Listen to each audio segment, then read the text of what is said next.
حضور کچھ سوالات آپ سے سوشل میڈیا کے ذریعے میں ملے ہیں. کیا مرد اپنے کان چھدوا کر اس میں زیور پہن سکتا ہے؟ نہیں پہن سکتا. بعض اوقات یہ دیکھا ہے کہ وہ منت کا لوگ کرتے ہیں بھائی کیا، تو وہ ہمارے میمنوں میں یہ دیکھا ہے کہ بودل شاہ کا بودل شاہ کا فقیر یا بودلا کو جیسا بولتے ہیں. تو یہ مطلب بزرگوں کے تو اپنے انہوں نے تو ہمیشہ نیکی کی دعوت دی ہے، نہ کہ یہ کہ ہمارے نام پر عورتیں بن جاؤ. تو یہ عورتوں کے لیے مخصوص ہے کان چھیدنا، یہ نہ چھیدے.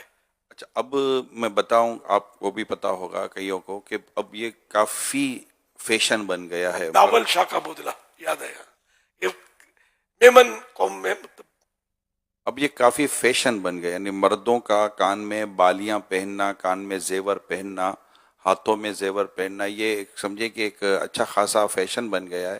اور عورتوں جیسے کپڑے پہننا یہ بھی فیشن بن گیا ہے. عورتوں جیسے بال رکھنا یہ بھی ایک طرح سمجھے کہ کلچر بنتا جا رہا ہے ایک طبقے کے اندر. اور اس میں بدقسمتی کی طرف مسلمان بھی شامل ہو جاتا ہے. تو میں یہ ضمناً ایک سوال کر لوں کہ بعض اب عورتوں میں یہ آ گیا ہے کہ وہ مردوں جیسا انداز اختیار کر رہی ہیں، ان کے لباس انداز سب مردوں جیسے ہوں، اور مردوں کو یہ ہو گیا ہے کہ یہ کچھ عورتوں جیسا انداز اختیار کرتے ہیں. تو ان دونوں صورتوں میں آپ کیا فرماتے ہیں؟ دونوں کے بارے میں کوئی سمجھانے کی بات ہے؟ اس پاک میں ہے کہ من تشبہ بقوم فہو منہم، جو جس قوم کی نقل کرے، مشابہت کرے، وہ انہی میں سے ہے. ایک مانت دونوں طرف ہے کہ اگر عورت مرد کی مشابہت کرے گی تو گناہ گار ہوگی، مرد عورت کی مشابہت کرے گا تو گناہ گار ہوگا. اس لیے دونوں کو ان کاموں سے بچنا بھی ہے، اور اگر کیا ہے تو سچی توبہ بھی کرے. ایسی کوئی روایت ملتی ہے جس میں مرد عورت کی وضع اختیار کے، عورت مرد کی وضع اختیار کے، تو دونوں کے لیے کوئی وعید بیان؟ سنائی نا آپ کو، من تشبہ بقوم فہو منہم، لعنت والی بھی ہے کہ اس عورت پر لعنت ہے جو مرد کی مشابہت کرے، اور اس مرد پر لعنت جو عورت کی مشابہت کرے. اللہ پاک بچنے کی توفیق عطا کرے. جو بھی اس طرح کے کرتے ہیں ان کو بھی سمجھنا چاہیے، ضد نہیں کرنی چاہیے، اور جو شریعت کا حکم ہے اس کے مطابق زندگی گزاریں. اللہ نے مرد بنایا تو مردوں کی طرح رہیں، اللہ نے عورت پیدا کیا تو عورت کی طرح رہیں. تو یہ فرمائیں، کیا حدیث پاک میں مرد اور عورت کی خوشبو میں کوئی فرق بیان کیا گیا ہے؟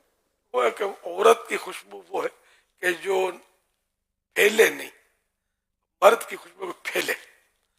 عورت اب اگر چار دیواری میں شوہر کے لیے خوشبو لگاتی ہے تو صحیح ہے، اگر باہر نکلتے وقت خوشبو لگا کر کے خوشبو کی آتی ہے دوسروں کو تو اس کی تو ممانت ہے. عورت کو اس طرح کا کوئی انداز اختیار نہیں کرنا کہ جس سے غیر مرد اٹریک ہو اور اس کی طرف متوجہ ہو. یہ سارے مسائل حدیثوں سے ہی نکلے ہوئے، قرآن و حدیث سے. کوئی علماء اپنی طرف سے، علماء کے اندر بھی تو ظاہر نفس تو ہوتا ہے نا، یہ فرشتے تو نہیں ہوتے. یہ جو ہمیں بیان فرماتے ہیں ان کا احسان ہے. ہم قرآن و حدیث کو سمجھ نہیں پاتے، تو یہ حضرات قرآن و حدیث کو سمجھتے ہیں، غور کرتے ہیں، پھر بزرگوں کی کتابوں میں قرآن و حدیث کی ان آیتوں کے تعلق سے کیا فرمایا گیا ان کی روشنی میں، تو یہ سارا نکال کر ہمیں مطلب ہماری لینگویج میں یہ ہمیں سمجھاتے ہوتے ہیں. اس میں مطلب مطالبہ کرنا، اس میں دکھاؤ، بخاری میں دکھاؤ، قرآن کریم کی کوئی آیت سناؤ. اب یہ تو کیسے چلے گا؟ آپ پانچوں نمازیں پڑھتے ہیں نا، نماز میں کیا کیا پڑھتے ہیں؟ قرآن کی آیت سنا دو. اب کبھی بھی نہیں سنا سکتے.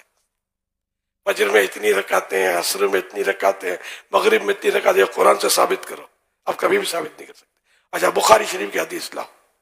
اب ہر بات میں بخاری، تو بخاری کے علاوہ بھی کوئی درست ہے یا نہیں؟